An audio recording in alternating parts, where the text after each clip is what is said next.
Hello, friends. All right, we're a little early today. Typically, I'm what is it? A couple minutes late or so, something like that. But yeah, a little early today, so I like it. Feels good. I got a good feeling. Got a good feeling. I think the stream will go well today, guys. I think it will. Chat publicly is poop. Poop, you are the man. You're the man. Don't take this away from me. This is all I have. I need to feel special. Gustro, you get the number one spot today, my friend. This is all listen, it's all about you. Pearl, the birthday girl. I don't know if anyone watches SpongeBob in here. All about Pearl, birthday girl. Oh, tonight. It's all about you.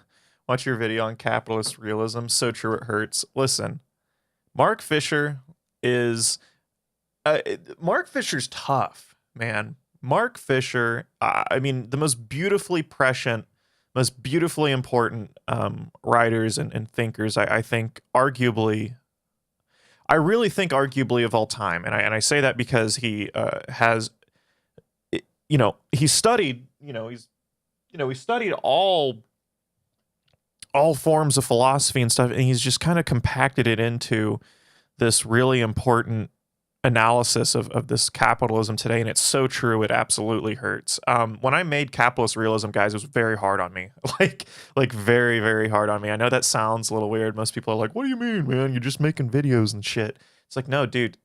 Like, one thing, making videos, guys, on theory and critical theory is hard enough sometimes. Like even making a video on Zizek or the Eros and Civilization by Herbert Marcuse one made me a little depressed. But dude, guys, making the video on capitalist realism fucking hurt my soul. It's just so incredibly real and specific and relevant. I just got fucked trying to farm in DS3. What is DS3? On the most predictable run, I quit video games. I haven't been playing as much. Oh, guys, I am so fucking stoked for this. I am so stoked. So does anyone here Fallout New Vegas fans? Anyone in here Fallout New Vegas fans whatsoever? If you guys are, oh, Dark Souls 3, gotcha. Oh, my brother is the biggest Dark Souls 3 fan. But I'm a huge New Vegas guy, relatively, not compared to some people. But dude, the new mod Frontier just came out. It's like an 8-year total overhaul. It's like a new Fallout game, and they made in a mod package. It's on Fallout New Vegas's engine. It's not on Fallout 4's, but I absolutely cannot wait. And I think I probably will actually stream that. I will probably, I will do my first impressions and beginning streams of my playthrough on that with you guys.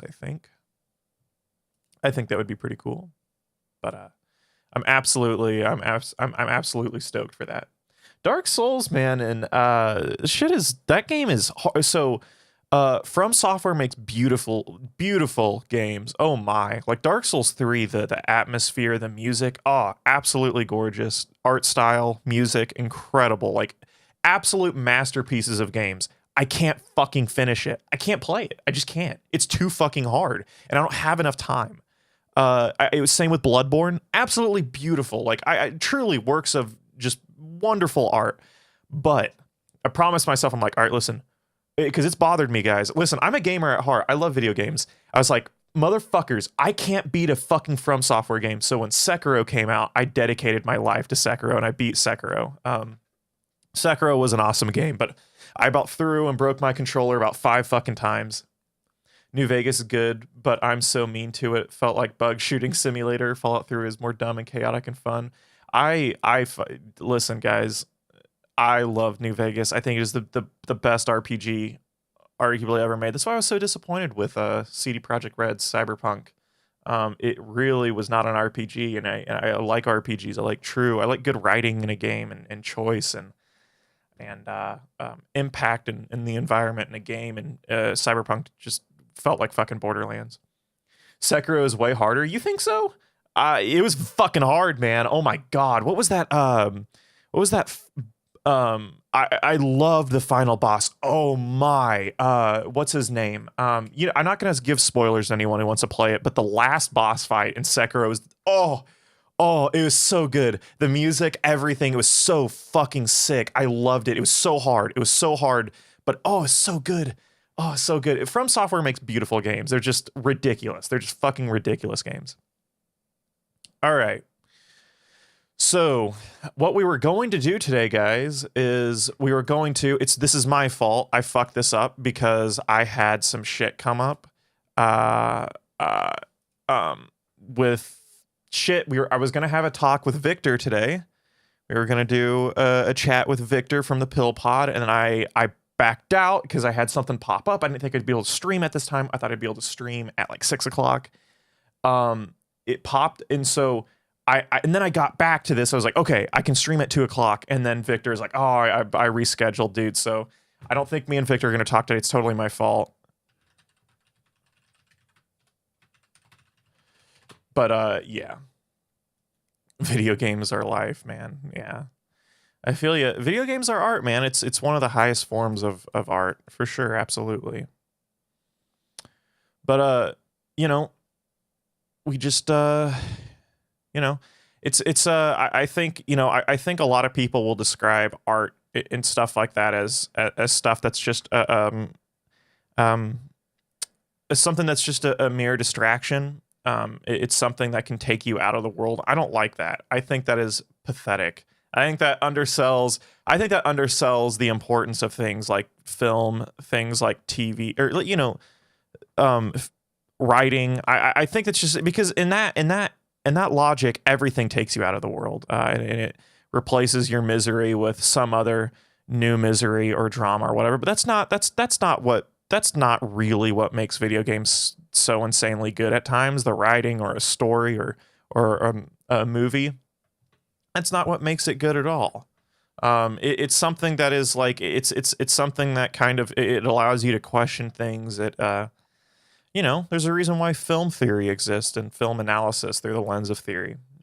How's the Hegel project going, man? Okay, so I'm not doing a Hegel project right now. If I do that, I have to be very tactical in how I go about these things, and which videos I do. But I want to. I've been doing. I've been like on the side. I've been so busy lately. I've been doing a little bit of Hegel and phenomenology stuff. I'm priming my mind with Sadler's series before I go dive in really into the phenomenology. Obviously, I know a lot about the phenomenology. I've read 2 books about Hegel. They were more like introduction books. Seen all kinds of shit about Hegel, but I have yet to tackle the phenomenology, and it's going to happen. And then, of course, once I tackle the phenomenology, it will be a video, a very long video. I love Hegel, though.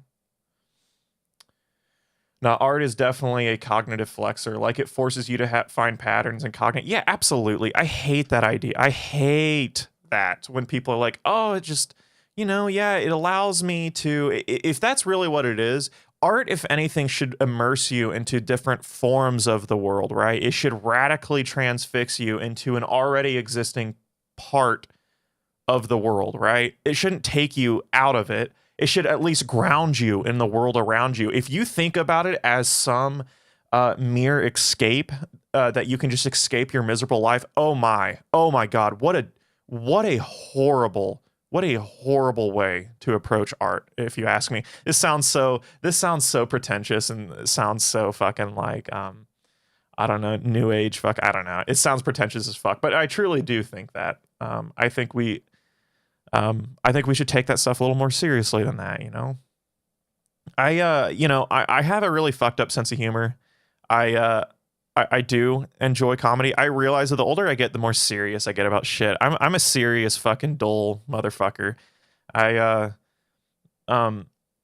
think, again, you know, we talk about this whole postmodern politics that we experience today in the form of like separation from the seriousness of politics, the Chapo Trap House aesthetic. But the older I get, the more serious I get. I don't like that shit. I saw something. Do you guys know who J-Reg is? He's a sort of, he just mocks every political ideology, political theory. It's just absolute. It's like peak satire.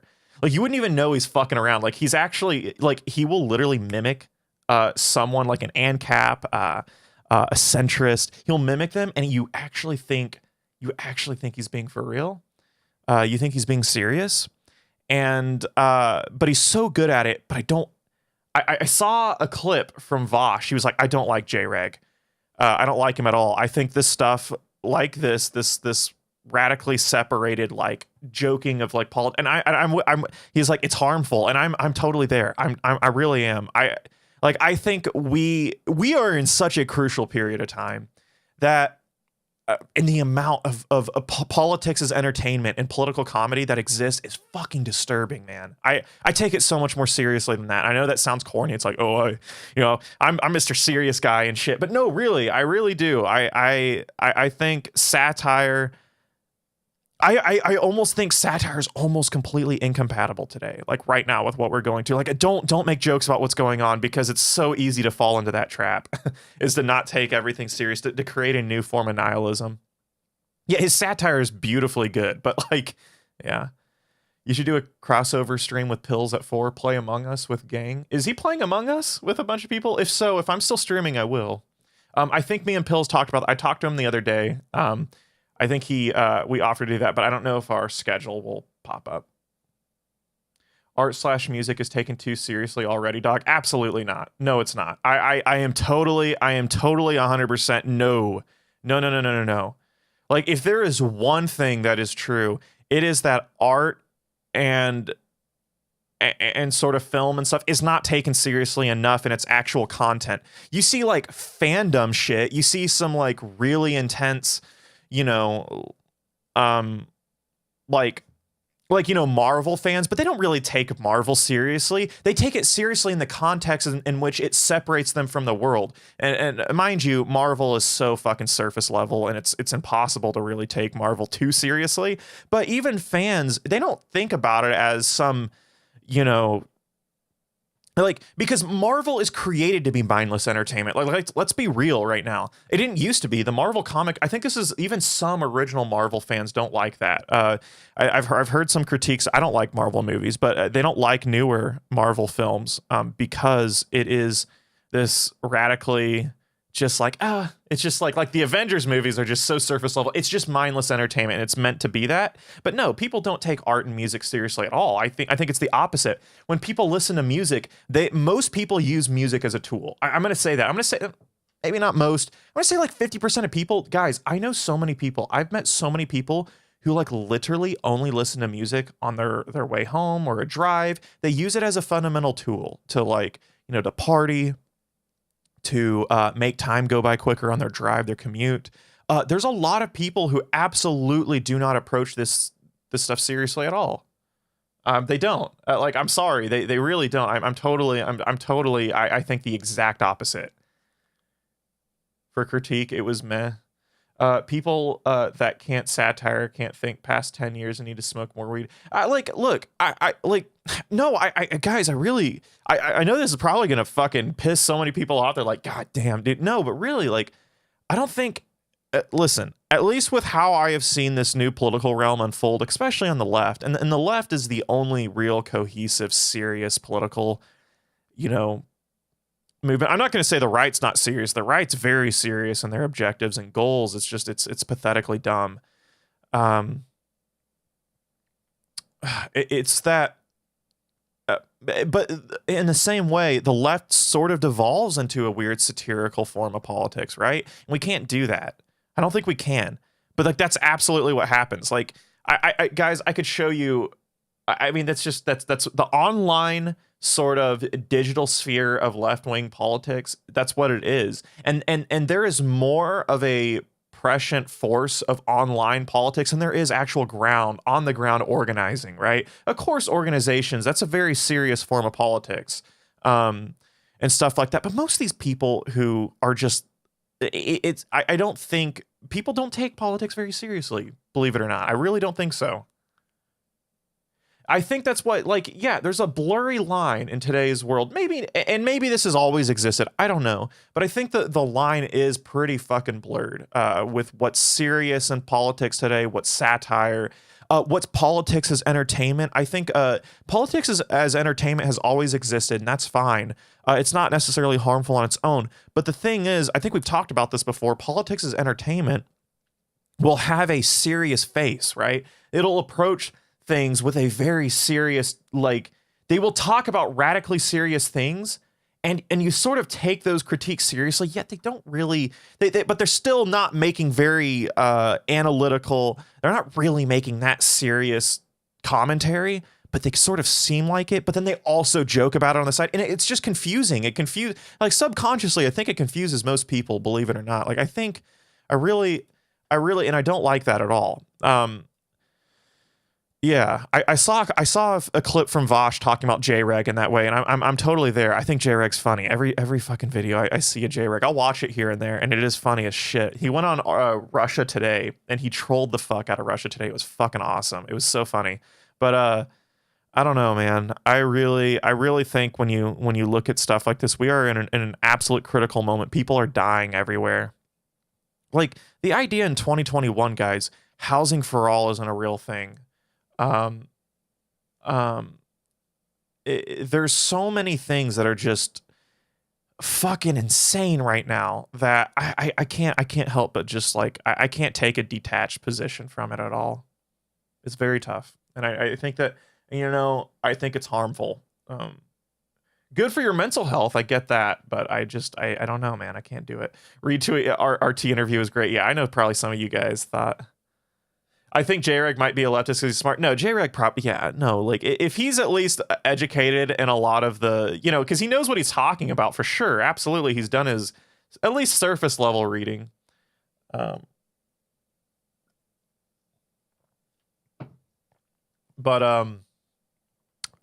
he's probably definitely, he definitely probably is somewhere on the left on the political spectrum. Okay, so Juan says, by the way, I'm coming from experimental avant punk musician background. Most people are serious. I hate it. Everyone needs to get from music.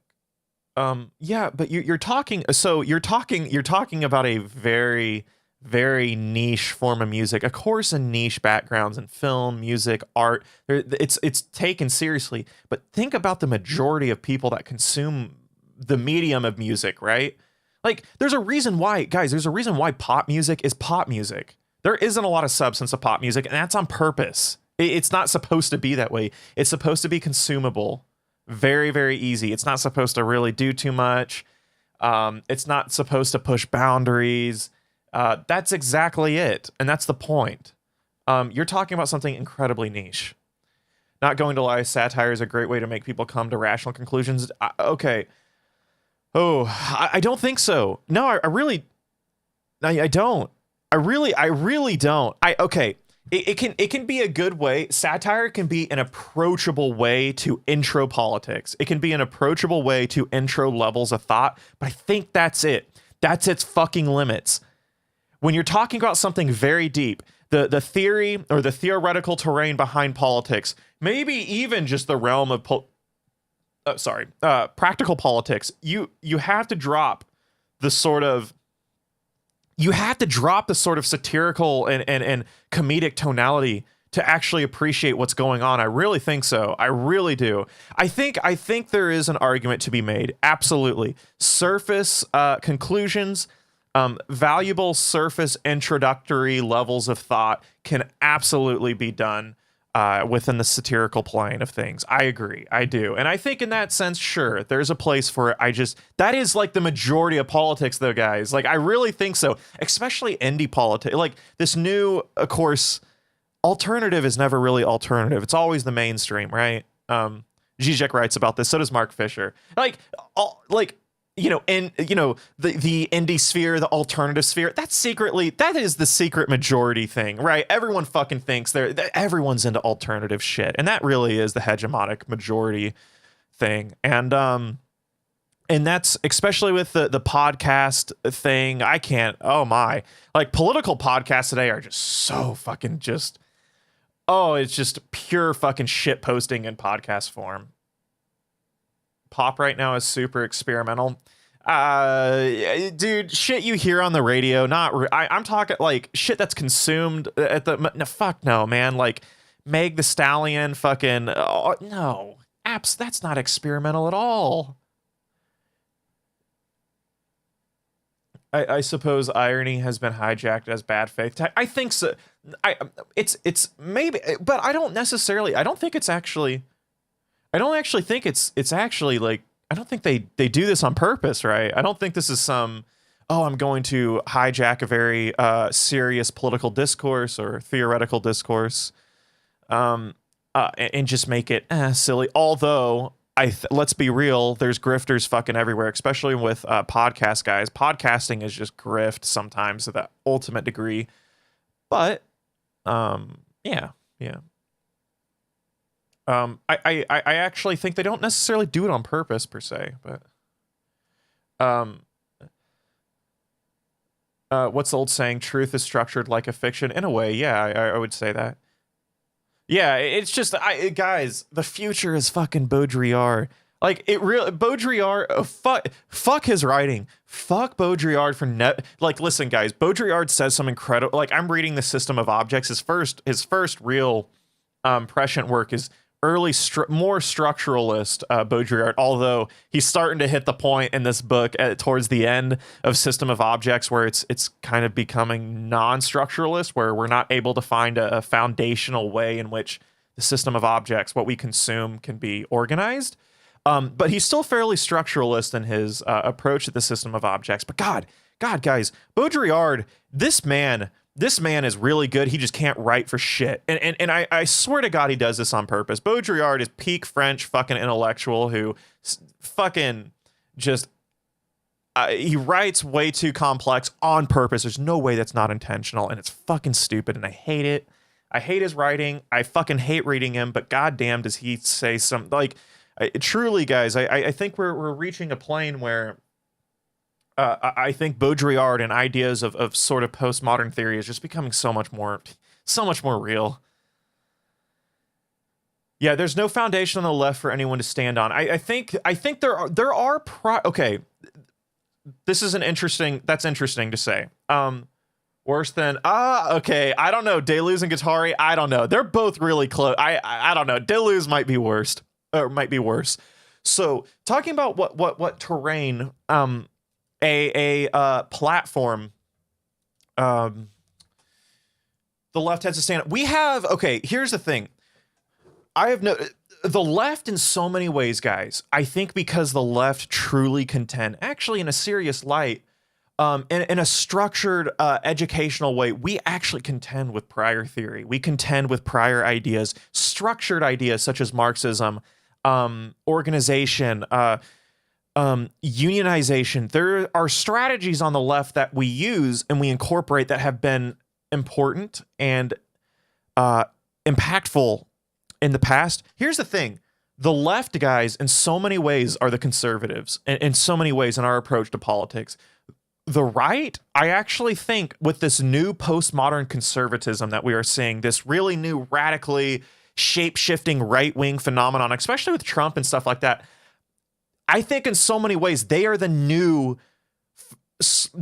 politics that is paving the way for the future. That hasn't really been done before, I don't think. I think we're seeing that with the right. I think something that the left, especially Marxists, are very eager to do is just repeat themselves over and over. And in that sense, who are the true fucking conservatives than left-wingers in that way, right? And it's simply because they actually have a grasp on theoretical trains of thought. They approach politics they understand politics through a historical lens, and they incorporate that history into present day movements because it's just a way, it's a plane to stand on. It's a baseline in which we can approach politics, we can approach movements.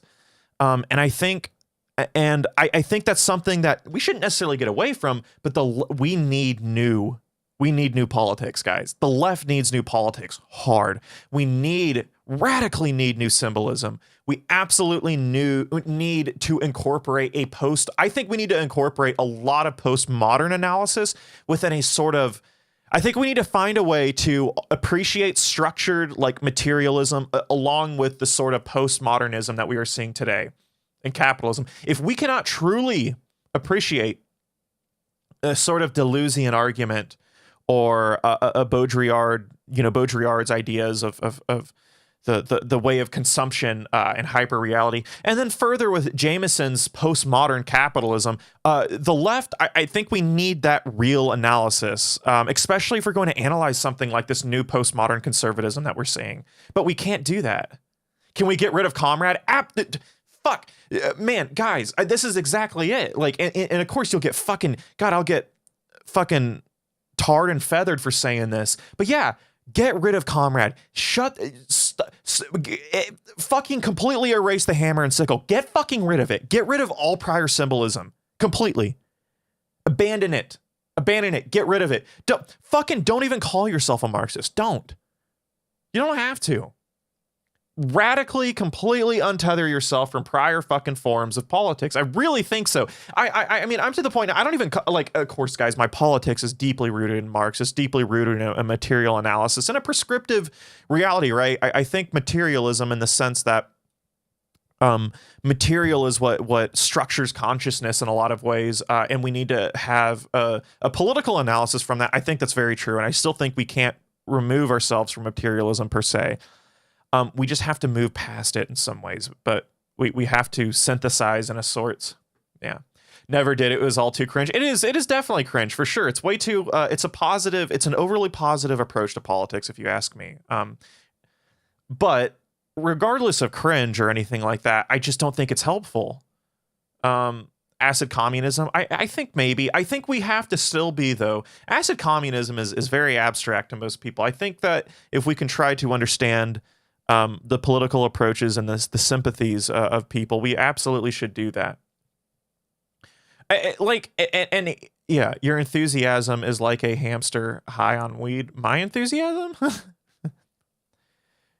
a nomad adorned with your dead society. Yeah, I think the opposite. I think that leftists need to become more scientific and materialist. I don't know. I don't. Okay, materialists, we've been lost in our critiques of the superstructure to the point we are reaching idealism. Okay. I actually, I'm glad you commented that. God, I really don't. Okay. The prior, especially guys, original Marxism is incredibly analytical. And it is radically tethered to sort of original Marxist-Leninist theory.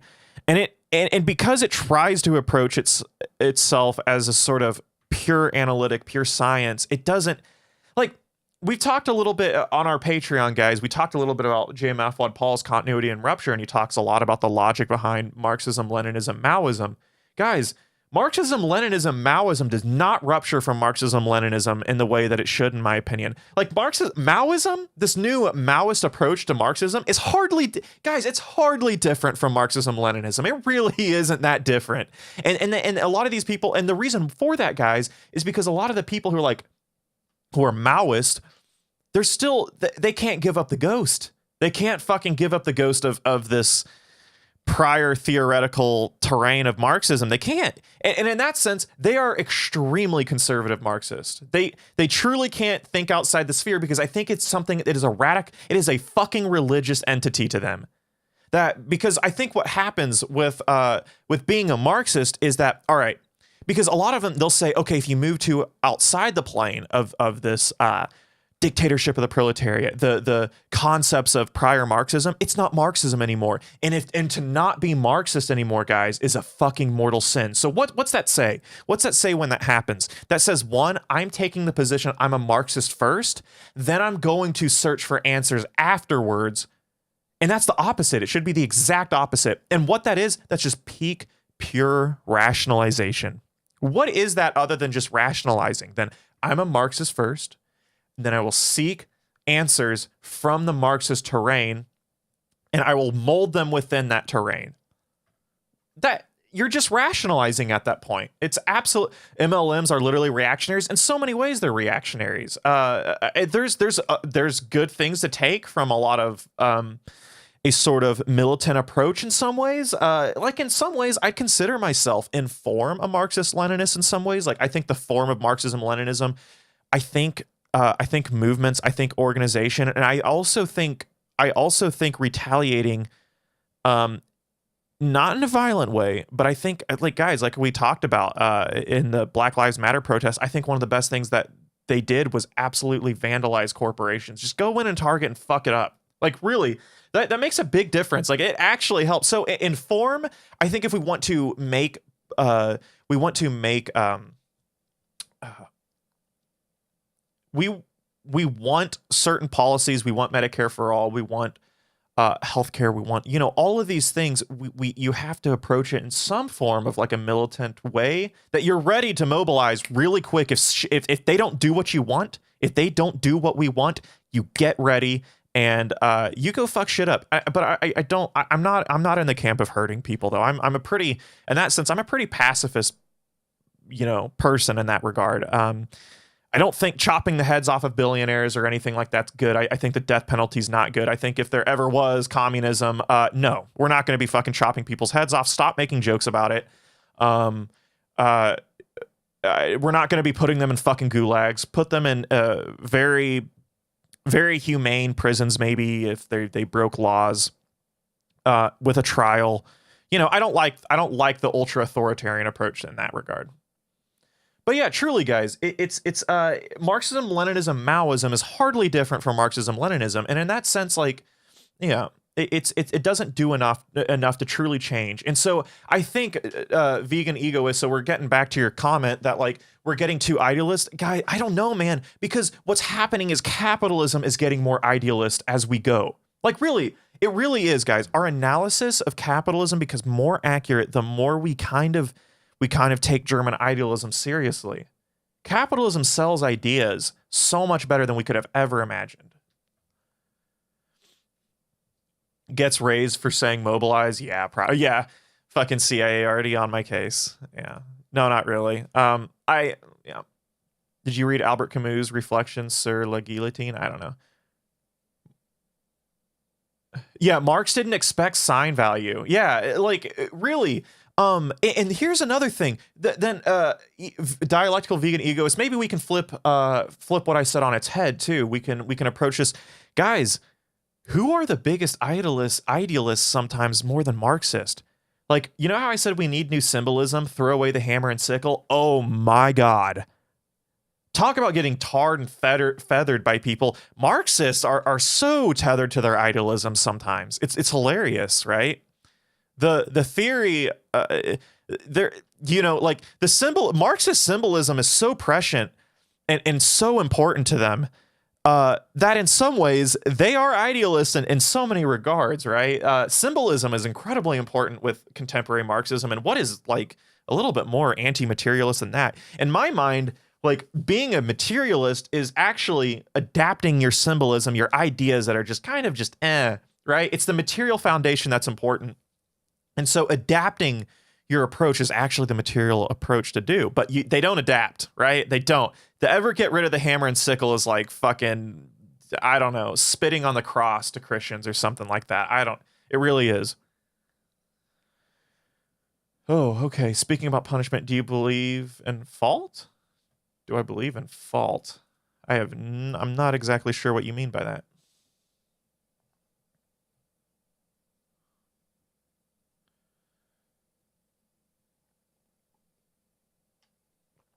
Okay.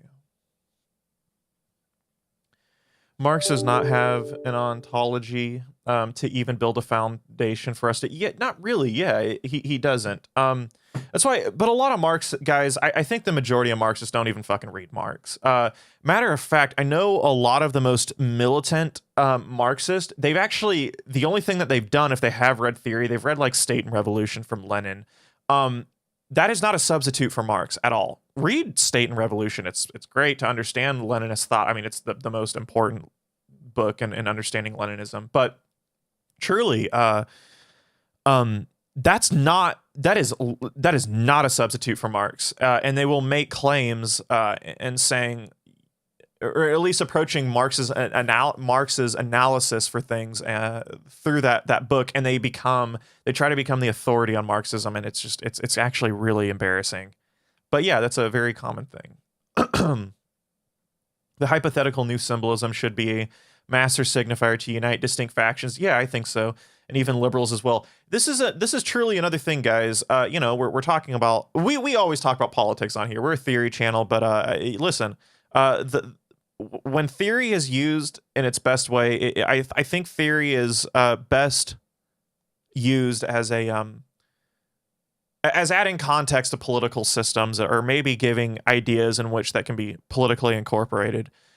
So I'm not a radically apolitical theorist or philosopher, or I think philosophy inherently adds clarity to political projects and ideas that a lot of people wouldn't initially come to that conclusion. But I don't like apolitical approaches to things. I think it doesn't appreciate.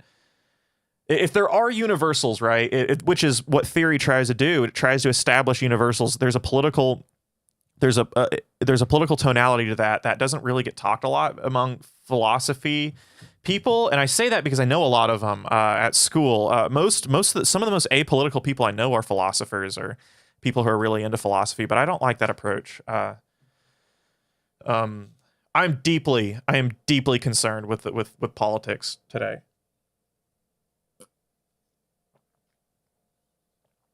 Better question, what species being? I don't actually know, Chris. I'm not sure. Ontological thing. I'm actually not sure about species being. I think Marx's influence on Feuerbach. Yeah, and his humanist writings might change your mind on this. Let's transcendental materialism. Yeah, I think yeah, in a weird way. Yeah, sure. If fascism is a failed leftist revolution, what?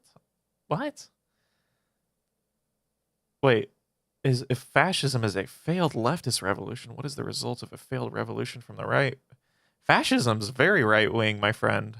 I'm confused. I'm looking for a metaphysician, not an economist. And in some ways, yeah. In some ways, for sure. I don't mind economics, but economics should be... this is my problem with political science, guys. I say this all the time. I'm a political science major. But the problem in a lot of ways with political science is it tries too hard to be a science, and it puts itself in a box and becomes incredibly ideological. And in that sense, political theory is what we really should be paying attention to.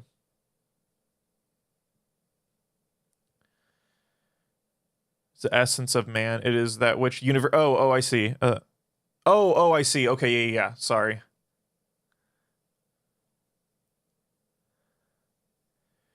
Do you? Oh, absolutely. I'll read Fang Numina. Nick Land is. I'll definitely do that. The more I hear you talk, the more I want you to check out pre-NRX. What is pre-NRX Nick Land? He means that fascism capitalizes on the left failing. Oh, I see. Yeah, absolutely. I absolutely think that.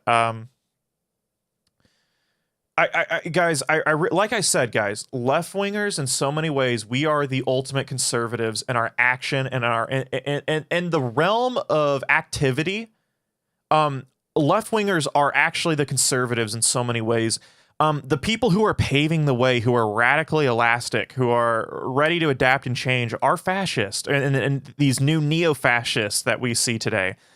They are the ones that are absolutely ready to remold themselves at any point. And in that sense, they're the fucking progressives in some ways, in a horribly disgusting, grotesque way. But yeah, I don't think we take that. We don't take that seriously. We don't take that. I think we need to take that approach very seriously, and I think we need to give up the ghost of prior Marxism. And I don't, guys, it's that in so many ways, politics to a lot of left wingers and actually everyone. It is the right does this as well with fascism and the masculine man. But on the left, Marxism is just an aesthetic for so many people. It's just a way to mask their miserable existence and give them some form of moral supremacy. Maybe they don't feel very good about themselves, and they take on that title of Marxist, and they understand the wrongdoings of capitalism, and it absolves them of all their shitty things they've done or they think they have done. Anxiety's terrible in that way. I don't know. Like, there's so many different approaches with that.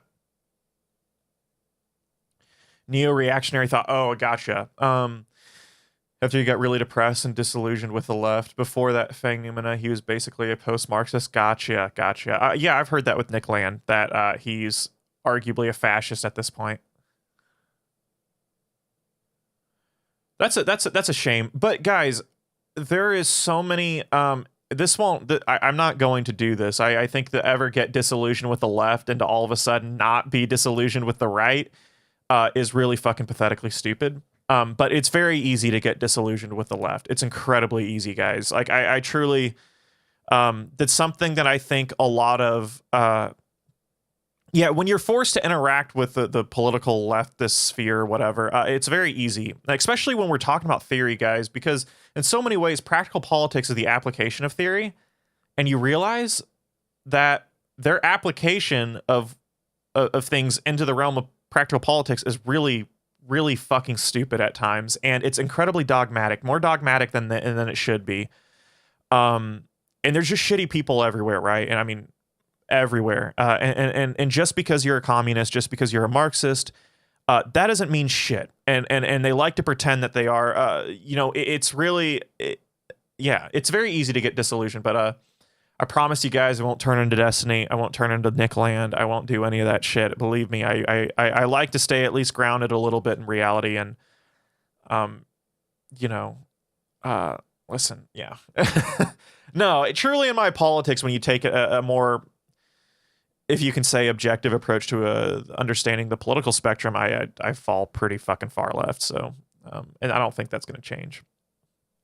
But yeah, fuck labels. I don't care about labels. It doesn't really matter. Okay,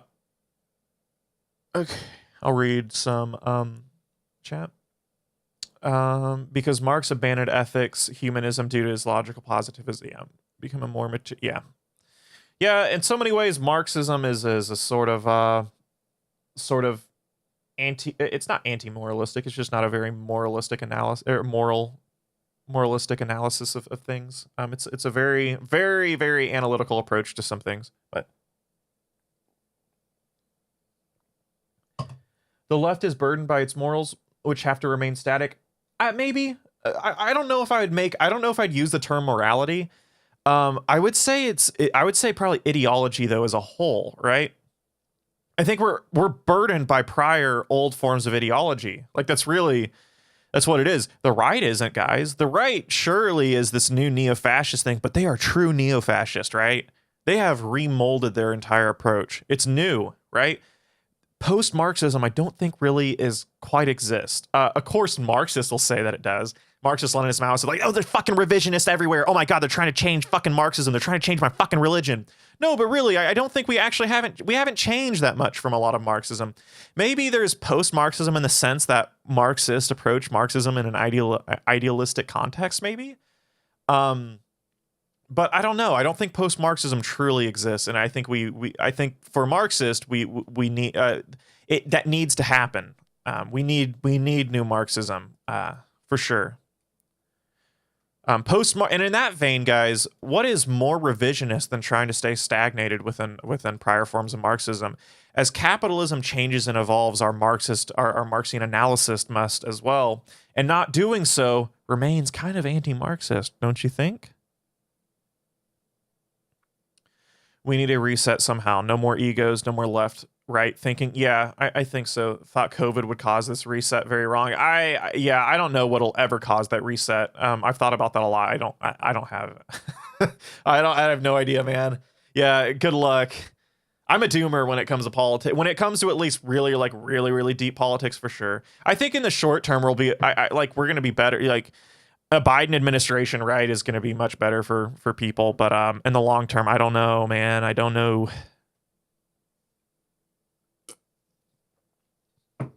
We need a nuclear winter. Absolutely the fuck not. No, I don't take that approach. I don't want a nuclear winter. I don't think millions of people should die just for some weird ideological political reset. No way. It's my problem sometimes with accelerationism, is that in order just to, we become so transfixed in ending capitalism that we can justify killing millions and millions of fucking people. Because of capitalism, we overthrew the U.S. government, guys. People would starve. We don't have the infrastructure. are the way grocery stores are structured. They don't have backstock like they used to. Like we could have a revolution in the United States 100 years ago. Oh, hey, Fuzzy Dunlop 45. Thank you so much, my friend. Thank you so much for the $20. I appreciate that so much. Seriously, that helps a ton. Posadism. Listen, if anyone donates and you want to ask a question, you get my full attention. Posadism. I'm actually not exactly sure what Posadism. Thank you so much, Fuzzy Dunlop. You are not on our board right now. You have a wonderful spot right there. Thank you for the $20. Seriously, I appreciate that. The Fourth International Posadist is, it's a Trotskyist approach to, okay. Argentinian Trotskyist whose personal vision is, I didn't know anything about this. Okay. Interesting. Absolutely. Yeah, we can look into that for sure. Love your channel always, man. Thank you so much. And I believe Dunlop, you're a Patreon, or you're a Patreon. You're a patron as well. Thank you so much. Seriously, it really it really means a lot. Like I genuinely appreciate that a ton. We're such a small channel, guys. It's stuff like this makes a huge difference. Like absolutely huge difference. Being such a small channel, it is always sort of on shaky ground about, the financial end of doing this shit. But I truly like you guys. Whoever support make this all possible. From the bottom of my heart, thank you. Ending capitalism with nukes, talking to dolphins. Yeah. Trotsky and permanent revolution. Yeah, guys. Here we can have another meta discussion around Marxism, right? We always talk outside of Marxism in a lot of ways because I think a lot of us here sort of appreciate a post-Marxian approach or an approach that pertains to theory really radically outside of Marxism. But we can talk a little bit about the internal side of Marxism.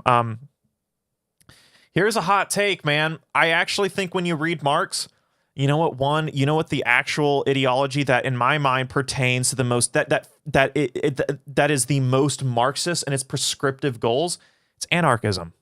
I'm not an anarchist. I'm really not. I think there's an implementing anarchist, or like a syndicalist approach to trade union organization and governing. It just doesn't. It traditionally hasn't worked, as we saw in Spain. But truly, what is the most Marxist thing than anarchism, right? That seems to be. And of course, you hear so many other Marxist-Leninists freak the fuck out about that. But I truly think so, and I also think Trotsky was right. I don't think Marx in so many ways, I think that the most prescient form, if we were going to implement a socialist or a truly positive Marxist orientation, it is pretty fucking anti-authoritarian, and it is, and it should work, especially when you read Engels, guys. I mean, holy fuck, Engels talks about this probably more than Marx ever does, but truly a stateless, classless society, that's anarchism. When we're talking about, in the realm of Marxism, but of course, guys, but like I say, like people prefer Marxism-Leninism more than they do like Marxism, right? You can say they agree on the ends. Yeah, I think that's Chris. I think you're right. That's more or less like, it's just like the prescriptive end goal of Marxism really is sort of anarchism. It really is. And I've said this to other Marxist-Leninists and they freak the fuck out. It's like this weird religious heresy reaction. But again, I don't even know if these people have fucking read Marx. I really don't know. I don't think they've read the German ideology. They haven't read Engels, Anti-Düring, Socialism, Utopian, Scientific. Fuck, I think the only thing like from Marx and Engels they've read is like the Manifesto, and then they've just, I don't even know if they fucking read, and I get not reading. It's a lot to read, but I don't know, man. I don't think you can avoid the text at hand. It's almost impossible to truly get the full scope of things on authority. I haven't read it. Hey, I haven't read On Authority, so maybe that would change. I'm sure he takes a dialectical approach to authority in which, being, authority, right, is, not actually authority as it protects the commons and stuff like that. So I can see that, but, yeah, I don't know. I think a prescriptive in the way in which we view a classless, stateless society as an end goal of socialism and the communism, that seems very like, just don't, I when I'm looking at it, like, it's just like, guys, that just sounds like anarchism, and in a way that I think anarchism seems to be a little bit more in line with Marxism. But there is a reason Marxism-Leninism exists. I assume, Chris, that's what, I assume that's probably what Engels talks about on Authority, but I haven't read that. I haven't read that from Engels yet. So I could totally change my tonality on that, maybe. Marx is not a statist. I saw that with cuck philosophy as well. I don't think Marx is a statist in so many ways. Yeah.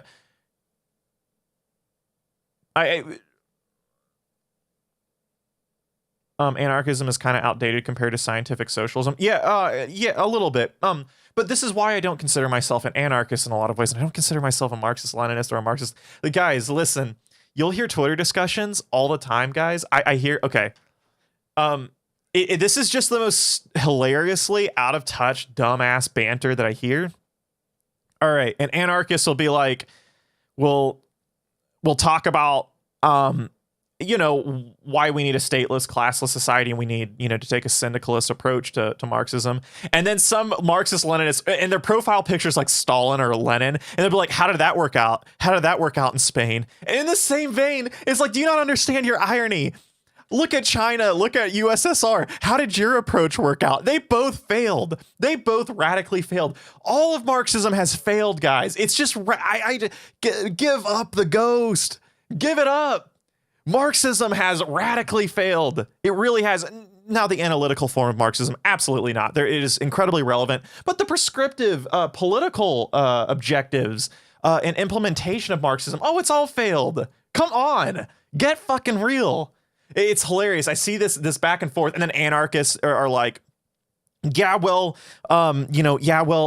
what happened to China and the USSR. That's not real socialism and stuff like that. And they're right. I don't think China and I don't think China and Russia is socialist at all. I think they're pretty. If socialism and capitalism is truly separate, I think they definitely lean more towards capitalism.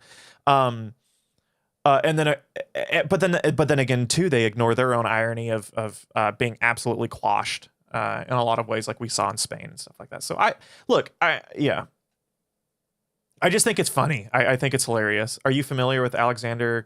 I'm not. He reconciles Heidegger with Marx through interesting. Communist Heidegger. I want to do. Listen, if there is some theory, matter of fact, head in our Discord if you're not in here. Message me some of that stuff, because I think that's incredibly interesting. A Heideggerian approach to like a Marxist analysis of things. I would like to read more on that. Twitter leftism is just team sports. It is. It's funny. It used to bother me a lot because I don't know, guys. I'm invested in this shit. Like I said, I take things too seriously sometimes. It would stress me the fuck out. I'm like, oh my god, stop fighting. You guys are both stupid. It would stress me out because I'm in real life leftism too. Yeah, it just make me sad, man. It still does make me a little sad. I gotta be real, guys. We are not in a good state as far as things are going. It makes me sad. It still does. Did you read George Orwell's Homage to Catalonia? I have not, but that's kind of what I think about in a lot of ways as far as anarchism goes. I think there's a Marxist-Leninist argument to be made there that it didn't work, and then there's an anarchist argument to be made that sure as fuck the USSR and China didn't really work. You need to grill. Yeah, I just need to fucking grill. I need to let loose, man. Now, I think this postmodern detached approach to politics might. I think if everyone took that approach, it probably wouldn't be good, guys. So I'll suffer a little bit. I'll suffer and I'll care. Like it sounds cringy. It sounds corny. It sounds, whatever. But listen, I don't know, man. I can't totally detach myself from the politics around me. I don't know. Listen, guys, I care too much. No, I don't know. It's a little cringy to say that, but no, really, I don't know. I take I don't know. I feel that is done too often. Is to just radically detach yourself from things. And I don't know. I don't know if I can do that. Grilling has done wonders for my health. And no, unironically, maybe, yeah. We are political animals after all. The infighting is a result of stagnation. Oh yeah, absolutely. Dude, IVCX, whatever your name is. Yes, absolutely, my friend. I completely agree. I think stagnation, that's what happens. And of course, infighting will continue with new developments. But the thing is, the left won't develop. They won't. They won't. They don't. They don't do it. The practical sphere of politics and how our approach is going on. It's just based on like a lot of prior forms of social democracy. Practical politics, in many ways, isn't too concerned with philosophy or theory in some ways. Again, it is the application of a theoretical approach to things, but they do get separate at a certain point. So I get that, but truly, I think as the theoretical as theory goes, we need to radically shift, and we need to take seriously a lot of new approaches to things, and our analysis as well. I think the Deleuzian, the schizophrenic sort of approach, existing in all kinds of planes at once, I think encompassing everything is probably one of the best approaches that we have in this regard. Did you read Spinoza? I have not read Spinoza. Actually, I've not read it myself, but I know a bit about Spinoza. Did 60s hippies created new ideas for the left? Yeah. I wouldn't say the hippie movement was a very theoretical thing, though. It wasn't a very deep philosophical. It was just kind of, it was more like, it was surface cultural ideas, probably. And in that way, not really. Object-oriented ontology. Ethics is fun. Yeah, I haven't read Ethics. Is that Spinoza wrote Ethics, right?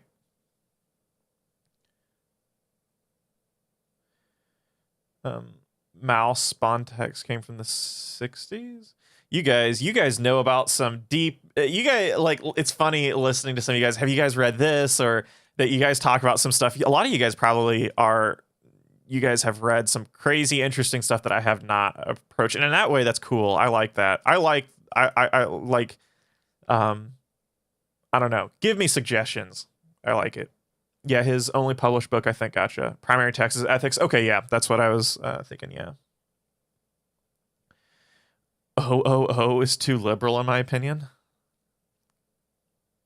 Deleuze. There's some new realism that's popular. Interesting. Okay. Yeah, everyone, guys, people who are Spinozians love Spinoza. And I've I understand the abstract ideas of Spinoza, but I've never read Spinoza, and I will do so. I will do so for sure. Everyone says that. People who like Spinoza, and I'm interested to know more, at least on like the primary text of things. I've not read Spinoza, and I need to. Read Marshall McLuhan. He's the best. Suggestion: read Badiou, Communist High. Yeah, I want to read Badiou as well. Being an event is something that I've actually almost bought it. It's actually probably sitting in my cart in Amazon. But Afro-pessimism, I've heard of Afro-pessimism. Someone talked about that here. I have. Speaking of Deleuze and Spinoza, I have it right here, and that will happen. Oh shit. Not only will it happen, I'll make a video about it at some point. It's been up for vote on our Patreon, guys, and it might be our next one. Maybe our next vote might be Ghost of My Life by Mark Fisher, Spinoza, Practical Philosophy by Deleuze, and then we could maybe find a third option. I usually have 3 books, and on Patreon, YouTube member. Excuse me. You guys could vote for that. Being an event is great. It's definitely a feat to finish it. Gotcha. So it's probably a very dense book. I also have a big stack of unread books. Yeah. So about half of these books that I have read on here, but yeah. Where do you get all your books? Man, wherever it's cheapest. So guys, I'll be real with you guys. I prefer reading on an e-reader. I have a Kindle so it's really weird. So the reason why are you self-taught on critical theory? Yes, I am. Kind of, yeah. The reason why I actually have books, though, to begin with, guys, I do prefer reading on like an e-reader. But the reason why I have books is because in my videos, I'm sure you guys have noticed, I have like the pages in the video, and I'll edit it, put some highlighter on the text. And so for a video, I always prefer to have the book. Also, I don't care. Dead philosophers, I don't give a shit. If they're alive, people who are alive, like or someone like Mark Fisher, and I'm sure his royalties go to his family. I'll buy Mark Fisher's book. Zero Books is a publisher that if I do something over Zero Books, I always will buy it. J. Mathlod Paul, I bought both of his books because I don't want to like pirate their book. Yeah, exactly. But I always do it. I'll buy their book, then I'll go download a PDF and read it on an e-reader. So anything I'm going to do a video on, I have the book. Is nothing but reading book after book after book until you die, having covered not but a tiny fraction of the discipline. You're probably right. You are probably right. Reading on an e-reader, heresy. Oh, guys, it's so much better. It's lightweight. It's incredibly light. You know, I read at night a lot before bed. My girlfriend will be asleep next to me and I can't turn, I don't have to turn my lamp on and wake her up. I can read completely in the dark. Oh, guys, e-readers are the shit. Writing for the general public, bad to you. That's good. I don't like writers who are overly concerned about sounding fucking smart, like, or whatever with French. Deleuze and fucking Baudrillard, man, fuck French intellectuals. God damn. Like, chill the fuck out. Like, get off your high horse, motherfuckers. Like, you're not, like, seriously. Like, goddamn. What do you use, a Kindle? Yeah, I use a Kindle. If I could take notes, that is one thing. You can take notes. You can take notes on an e-reader. It's just not as efficient. Will we do Althusser? Fuck yes, we will do Althusser. I want to, but because Althusser is like a later, and in the same vein, I was talking about Badiou. We'll do Badiou, but I want to cover more Marx. I want to cover more Marx before we get into them.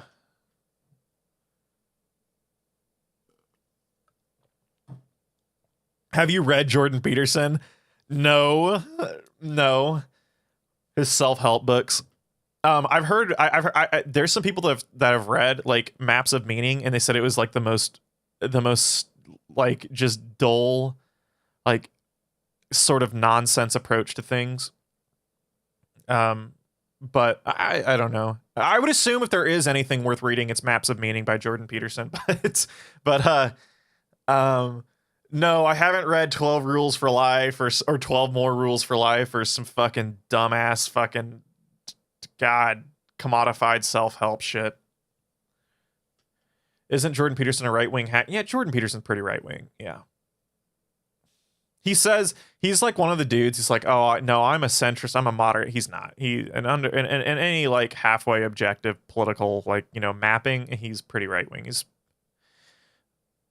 JP is a schizo thinking his way to the bag. I am not a lobster. Why do you not like the French philosopher? Oh, I do love the French philosophers. God damn, they're good. They're great. And that's what makes me mad is because they write like fucking shit. They write like fuck. They write terribly. God damn, man. I'm reading Baudrillard right now and it's just terrible. Fucking terrible. Covering Althusser and post-Althusserians such as Rancière. I would really like more videos like that in general. Absolutely. 12 Rules of 12 Apostles. So guys, I get asked this in the Discord. I was asked the other day as well. They were like, someone was like, can you cover like African philosophers and stuff like that? Guys, I would absolutely love to. We are relatively small, and again, I'm making that push. I talked to you guys on stream about this a lot. I'm making that push. By the end of spring, this can be a full-time endeavor, right? Where I can support myself, fucking pay rent, eat food, not go into fucking crazy debt, pay student loans, and do this full time. And if that's the case, I have to be very tactical with my approach to YouTube, and it sucks. It's funny. People think that the approach like, oh, YouTube, like that is like ultimate, like, you're self-employed. Not really, man. YouTube is your boss. And it's your boss in the way in which you have to think about what videos you pump out, especially if you're small, because your videos will not circulate on YouTube if they're over individual small thinkers. So I have to cover the original historical philosophical canon. So big thinkers that, are more mainstream than smaller thinkers. Guys, but I want to also add value to a lot of thought that hasn't been done before. So in that sense, like absolutely, what I want to do is cover more individual thinkers, like post-Althusserians or thinkers that no one's covered, but I don't have the numbers yet to do that. So I need a sustainable base. So like if I had like 100K subs, fuck guys, I'd be making videos about whatever the fuck I want. That's enough to live off of. 100K subs is an audience that would watch whatever videos that I make in a way, but I can't do that, sadly. So I have to be smart and think about it tactically, and I have to do fucking mainstream philosophers that there are probably already videos on, you know? But yeah, that's my reasoning for that. I was talking to someone in Discord about that the other day. Hobbes is great. Hobbes is incredibly important to political theory and political science. Have you read What is Postmodern Conservatism by McManus? No, but I have his book in that stack right there as we speak. It'll be a while before I'd like to cover that as an actual video, but it'll be a while if I get to that. Hobbes' argument ends up pretty anarchist, ironically. I don't know. You think so? I don't know if I'm there. It seems like the one thing Hobbes is scared of is like the cosmopolitan definition of anarchism, what we think of like statelessness. Like, goddamn, Hobbes seems so scared of that, dude. Like like nature is like the worst thing on earth to Hobbes in so many ways. Obey the Leviathan up to the moment when he risked. Yeah, no, I think the Leviathan, like, Hobbes is incredibly important. I took a political philosophy class and we went a lot into Hobbes, and yeah, early Enlightenment political theory. Hobbes isn't quite probably Enlightenment, but Enlightenment political theory, they all talk about each other. That's all it is. Political theory is dull. Wouldn't lesser known philosophers attract a loyal niche audience? You would think so. Maybe. The problem is that in order to actually get an audience, the YouTube algorithm has to pick up a video, and the YouTube algorithm will not pick up smaller people or niche subjects as well. It just won't. It won't. It doesn't do that. You need big name thinkers like Martin Heidegger. You need big name thinkers like Slavoj Žižek for the YouTube algorithm to actually pick it up. Marx is typically okay, but not necessarily. It sucks. Yeah. So no, not necessarily. It doesn't work out like that, but it doesn't necessarily work out like that per se. Yeah.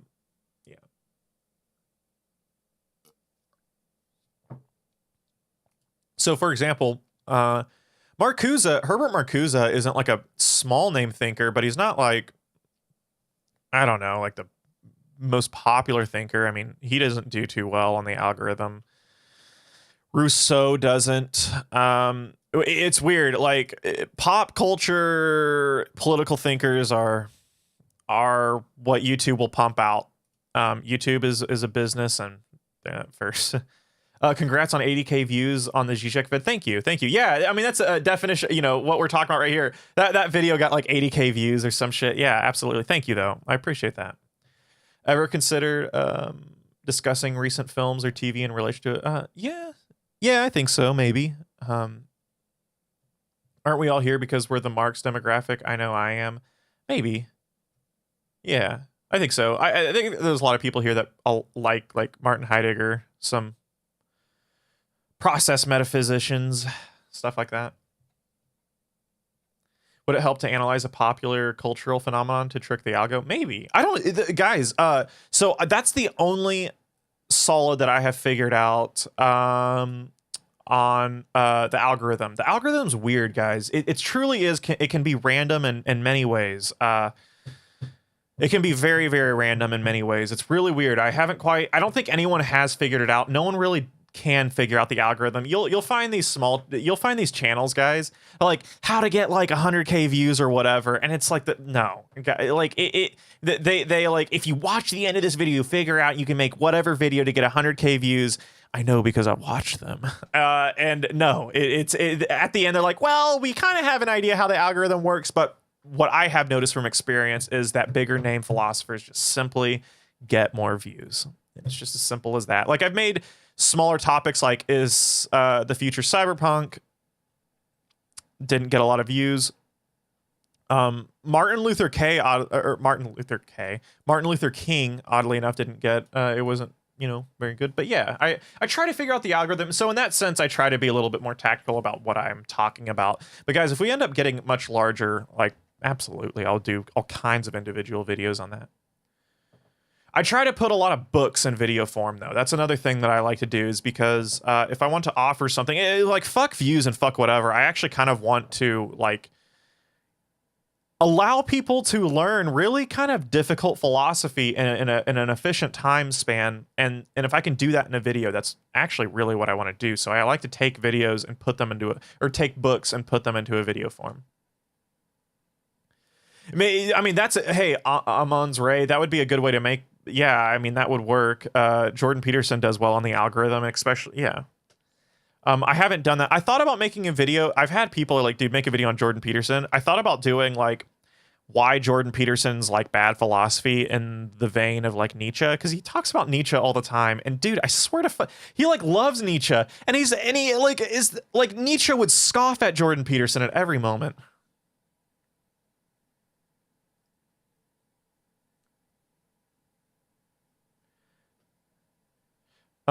Donkey, a gamer channel, did a hilarious run as a content creator. It's an industry at this point, and if you're doing it by yourself, for yourself, you're just not gonna blow up. Yeah, I don't know. No, I mean, I think like I'm like, guys, I've grown at a way faster rate than I ever thought I would. The fact that I'm actually on track maybe by the end of spring to do this full time is fucking incredible. No, I think I can do this. I don't think, like, I'm not going to blow up, like, the channel's not going to do well. No. Fuck no. This channel will... No, listen, as much as I am absolutely anxious about what's going on here, I worry about the success of this channel all the time. That's all I think about is this shit. But no, one thing I am 100% sure is it's just time. This channel will absolutely grow immensely. Guys, within a couple of years, we'll absolutely be over 100K. Not even close. I mean, like, not a question. It's just time. It's just when that will happen is one thing. But fuck, man, this channel will grow immensely. I know it will. It's just time. JP did like, how close are you to a gold play button? Oh, I don't know, but goddamn, to fucking make a living, I don't need a gold play button. Oh Lord, I don't need 1 million subs, guys. I could. The thing that confuses me, me and Pills actually have talked about this, is Cuck Philosophy, guys. So think about Cuck Philosophy had a relatively huge channel, big Patreon base, and he abandoned that to go pursue a master's degree. To me, that's insane. I think Pills was talking about that too. We were talking about like how the platform that he had was so good, and he just like kind of let it go. He didn't do anything with it. I think my only thing is that he might come from an extremely well-off family and he's just doing what he wants. That's my only idea. I came from an incredibly blue-collar family. So the idea that I could ever make a living doing something like this is like, yeah. Nightmare Masterclass, I kind of plateaued at 50K. Oh, interesting. Do you have a YouTube channel? Nightmare Masterclass. I think philosophy, oh, interesting. All right, you have a lot of... Interesting. All right. Yeah, I think I think philosophy has just hardly reached philosophy is on YouTube is growing, and I think we do something very, very unique here in the sense that I focus a lot on production value. I focus on editing and stuff like that. Cuck Philosophy, I don't know if he quit, but he doesn't make videos like he used to. I mean, he made what? He made a Simpsons video like a month ago. Is he back to making videos? No way. Oh no.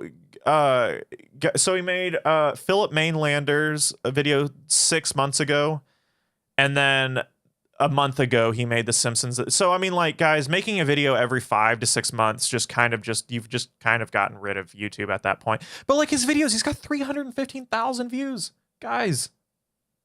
Cover a mix of very niche stuff like ARG analysis, but I also try. Oh, gotcha, man. Okay, cool. Well, I will check you out, Nightmare. I will check you out. Everyone else, check him out as well. He's peaked at 55K. Maybe give him a sub. Let's help you out, man. If I can. I'm a little tiny channel, but yeah. I feel like his work has risen in quality. Yeah. Well, that's the thing though, is that like, God, this man has such a dedicated base for his sub count. Like, guys, he's got like 314,000 views on this. Like, guys, this man doesn't even need Patreon to be making a living. I mean, he wouldn't be making a lot of money with 315K views. YouTube doesn't pay that much. But it's so weird to me. It's so weird to me that he has this amazing platform and that's just not his focus. I try to make, guys, my videos that I make take fucking the videos that he makes are easy as fuck to make. His editing, guys, if I was making videos like he was, not that his videos are bad at all, they're just incredibly quick to do. I'd be pumping them out like once a week. These are videos that would take like on his Patreon, half of his Patreon posts were like, guys, my videos just take a really long time to make. No, they don't. That's a lie. I don't know why he's lying to his viewers. That's not true. I'm telling you, the editing that he does, the videos that he does, unless he's just like incredibly incompetent and not good at editing or he's not used to it. He's made so many videos. There's no way that takes almost no time to make with the editing, the effects, stuff like that. Videos that Pills makes takes a long time. Videos that I make take a long fucking time to make. A long time, a lot of time. But absolutely Pills, I know his videos take tons of time and effort. Cuck Philosophy, absolutely not. Awesome channel. I love Cuck Philosophy, but that's a lie. That's a bold-faced lie. I don't know why he's kind of, yeah. I would totally go balls to the wall if I had his platform. Any recommendations for gender studies? I don't know. Actually, I took a gender studies class. Gender studies isn't like a developed like thing where you read. Like maybe Angela Davis would be. Writing is hard work, man. Man, it is. But no, I mean, like, guys, I do this.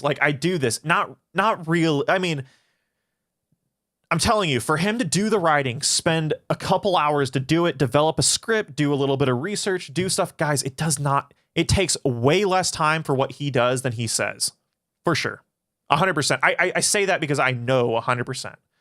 Your vids are so highly produced. Out of all theory channels, your style is the most sharp. Thank you. I appreciate that. Well, that's kind of like my approach, right? I know right now, I love political theory. I love philosophy. I love, I love this shit.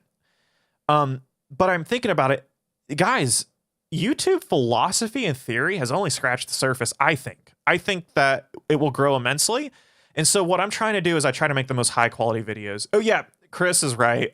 Christopher's right. Judith Butler is definitely, yeah, well, I don't even know why I didn't think about Judith Butler, but yeah, definitely Judith Butler. Yes, God tier editing. Thank you. I appreciate that. But that's what I try to do. I try to make the absolutely most professional videos that I can. And I think I do a good job on that. I think so. I have like, yeah, that's my goal. I try to make, yeah. And Cuck Philosophy, they're not like bad edited videos, but I think what the older guard of original philosophy channels are, it's just the editing is just sort of, it's just slideshow pictures or just some little clips with just some background narration. And hey, that's fine. That's totally fine.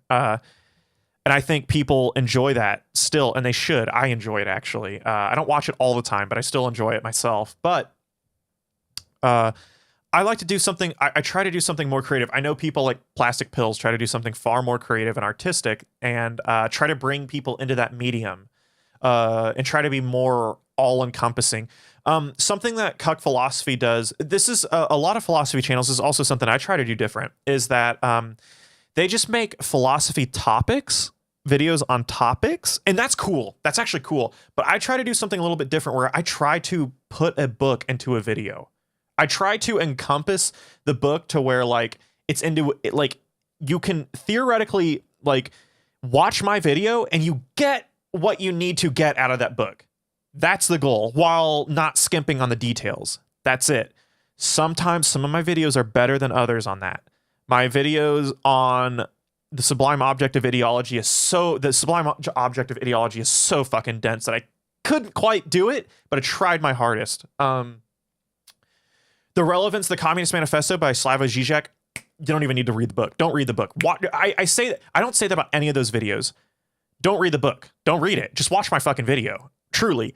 Herbert Marcuse's Eros and Civilization, I'm really close to saying that. Not quite. Go read Eros and Civilization, but I thought I did really good job in incorporating that into there.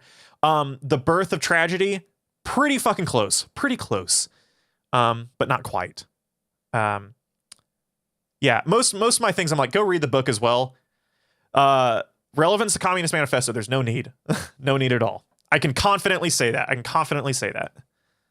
Lacan videos. Yeah, his Lacan videos were absolutely incredible. Yeah, Sean, Cuckful. Guys, I think about people like Sean too. Sean makes, guys, let's look at this. I'm just totally like dumbfounded. Dropping did he actually?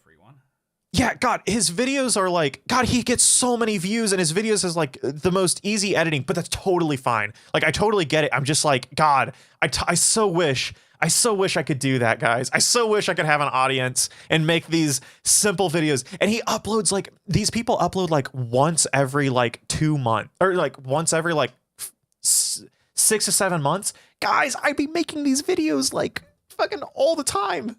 I'd be making them all the time.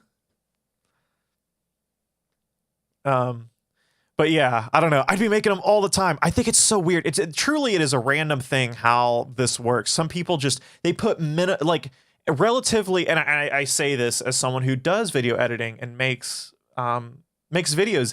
They make relatively low effort videos. I know that sounds insulting. It's not. I promise you. I don't mean that, because their videos are good. You can make really damn good videos, as evidenced by Sean and stuff like that, with really little editing, and for some weird reason they just fucking blow up, and it's wonderful. I think it's beautiful, but it's so random. There is no rhyme or reason to success on YouTube. Don't let anyone tell you that. Said Sean does like 2-hour-long videos though. It doesn't, dude. I'm telling you, I promise. I know this from the back of. I know all of this. It doesn't take that long. I promise you. I do this. I do this for. I mean, this is my actual only income. I don't like hearing. Guys, I really don't. This is okay.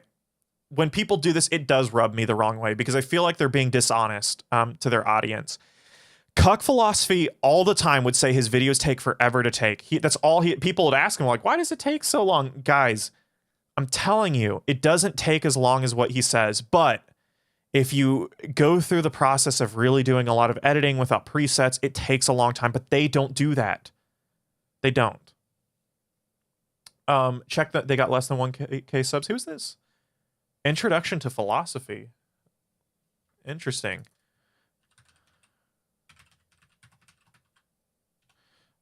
I'm always looking for good philosophy YouTube channels. School of Life, guys, the greatest channel of all time, the greatest theory and philosophy channels of all time. Cuck Philosophy and Sean are almost like podcasts. That's exactly it. It is podcasts. And here's something that scares me, guys. This scares me a lot. Okay. And I think this might be the future. That would, at least in its current state, kill my channel.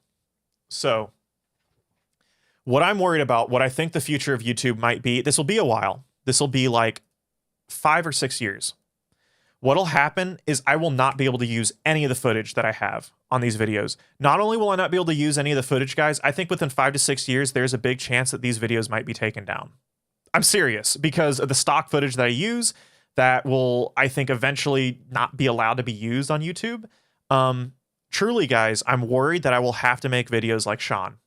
And then at that point, people are on this channel because they like my editing in a lot of ways. People stay. I've been told so many times, like, dude, your editing is what keeps me here compared to other channels. And I love that. That's the point.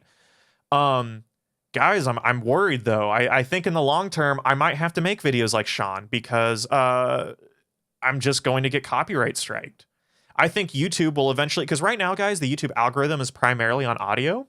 So it catches things on audio. That will change. When AI gets better, they will develop an algorithm that will check to see if that footage was from someone, and they will copyright strike your videos. You won't be able to make money, or they'll just take down your video.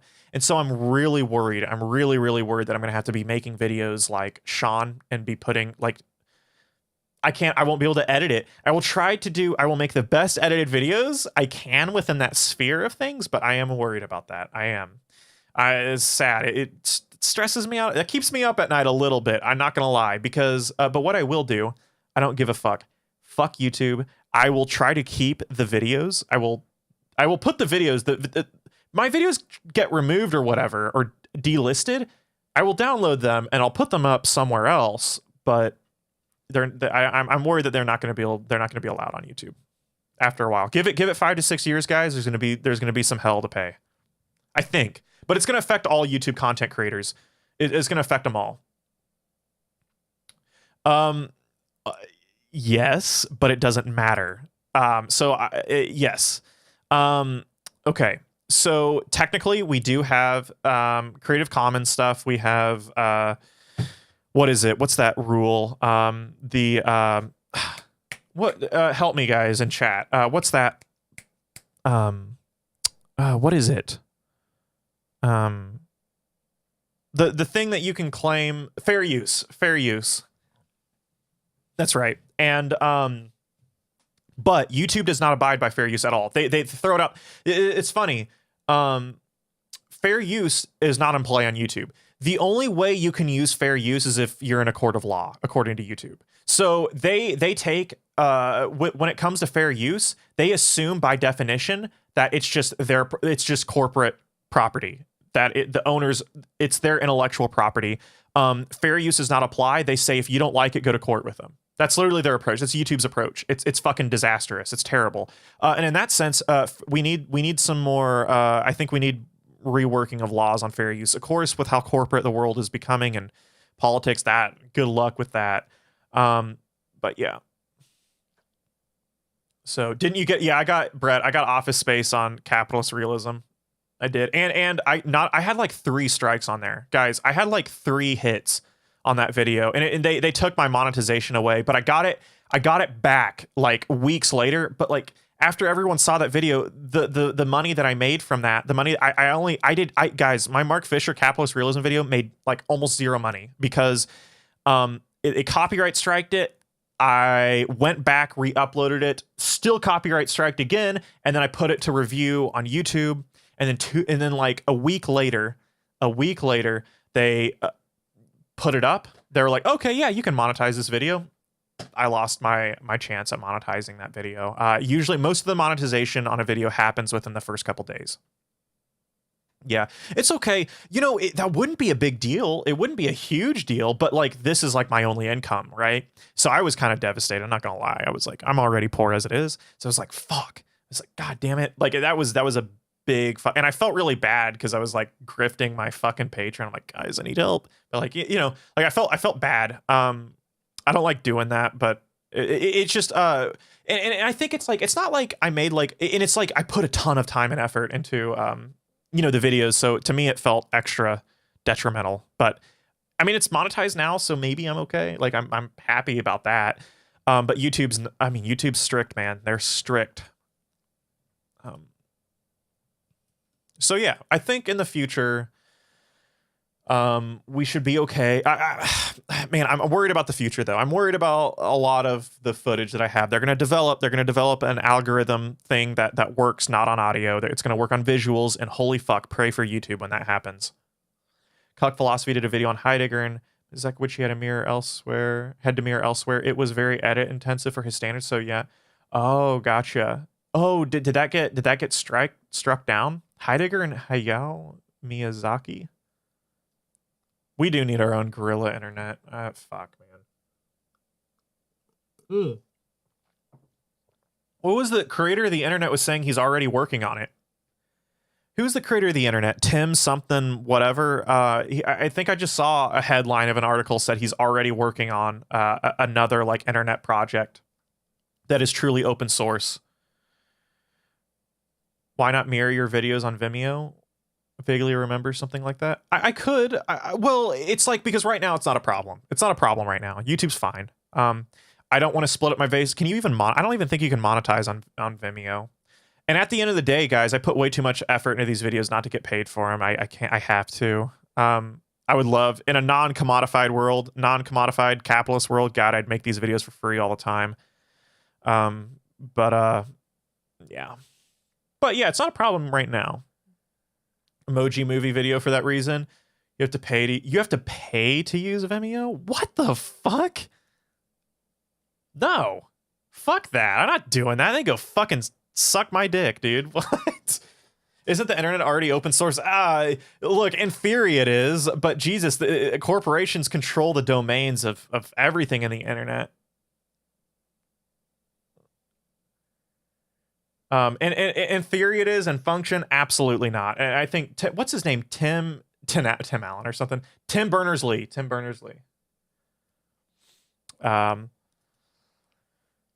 But yeah, no, absolutely. I'm not gonna pay to use Vimeo. Let me check out Vimeo. You can go fuck right off. What? Join for free, see plans? Fucking suck my ass. You guys remember that Vine from that girl? Suck my ass. You're no better or you're no cooler or better than anyone else or something like that. It was fucking sick. I miss Vine. Go fuck off. Totally. What the fuck is this? What is this? You have to pay to use Vimeo? What the fuck? What the fuck?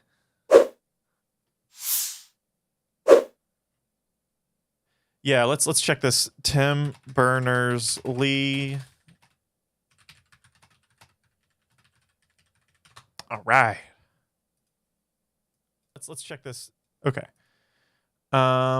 Solid? Oh. He's making something called Solid, a new project by... This is cool. I like this. Okay. Project led by Professor Tim Berners-Lee, inventor of the World Wide Web, taking place at MIT. Project. My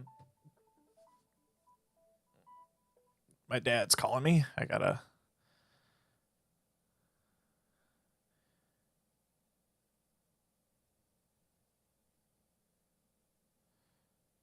But yeah, let's check this out. Solid is an exciting new project led by Professor Tim Berners-Lee and taking place at MIT. The project aims to radically change the way web applications work today, resulting in true data ownership as well as I think Zizek might kind of underestimate how easily you can actually legally code digital commons. Yeah, so that they are included in private. Yeah.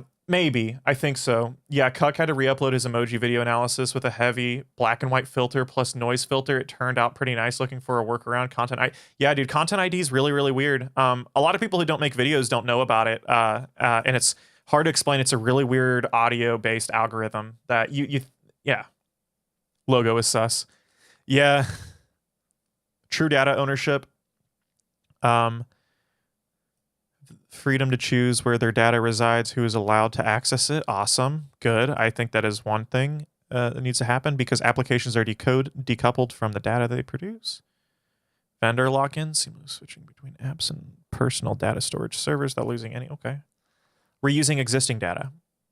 Easily innovate by creating new apps or improving current apps while reusing existing data. I just think people should be paid for their data, guys. I just think that fundamentally we should be paid for it. Can I ask, is Daily Motion free? I'm not sure. My brain has been melted by... I need good logos. I'll never learn to code. Yeah, me either, man. New exciting developments to help it gain broad worldwide adoption. Enrupt. We are pleased to note that the new startup Enrupt Inc. will be... Okay.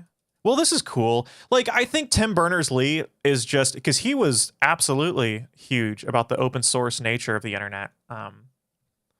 So if this is a project being developed from him, I think this might be a little bit significant. We'll see. Commercial ecosystem to fuel solid success and protect the integrity of... Here's a...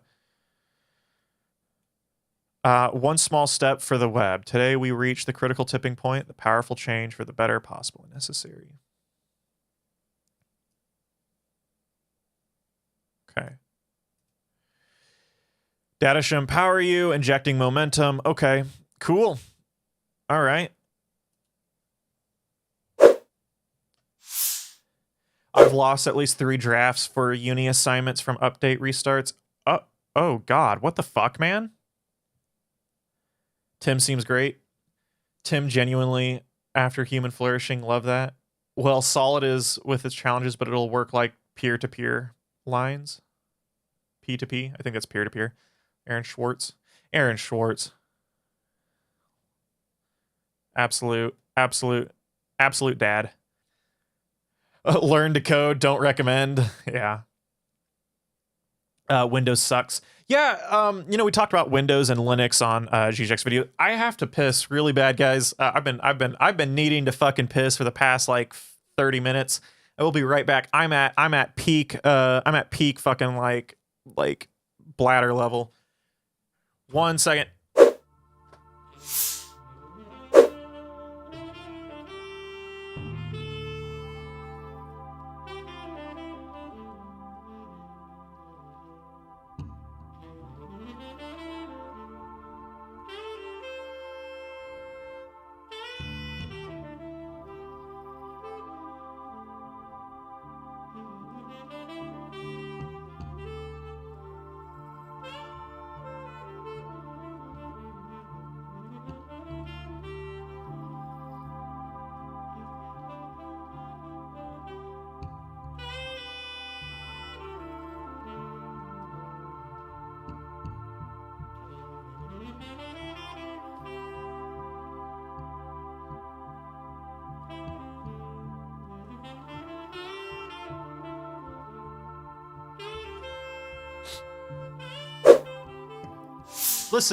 Listen. I make it, I'm doing this fast. I'm doing it for you guys. I'm doing it for your entertainment. All right, consider the lobster. Anyone listen to R.A.P. Farah? No. Trump 2024. Jazz's anti-Frankfurt school. All right. Let's do. Welcome back. Thank you. It was a good piss. Yes, I did. When I go to the restroom when I'm like on stream, I like fucking racing to do stuff. Listen, guys, when I go on the be right back screen, my numbers on stream drop by 10 people immediately. I don't blame them. Listen, I got a short attention span as well, but OG internet didn't even have proper security or anonymity standards. I think Tim envisioned it being sort of a global public library, not for transactions and stuff. I think so. I think that's probably right. Yeah, that was fast. Yeah. Was it Adorno who disliked jazz? Adorno disliked jazz? What? I like Adorno, but fuck him for that. I love jazz. Clean up your room. My room's pretty clean. I like, dude, guys, this is my workspace. I have to keep my shit clean. You're gonna pass out if you push too hard. Yeah, Adorno wrote at least once per 3 pages in his critique of American society about how much he hated jazz. Why does he hate jazz? Well, I'm so confused. What? I would love to hear his reasoning for this. What is up with that? Do you know the band Soft Machine? I do not. Gotta say I don't.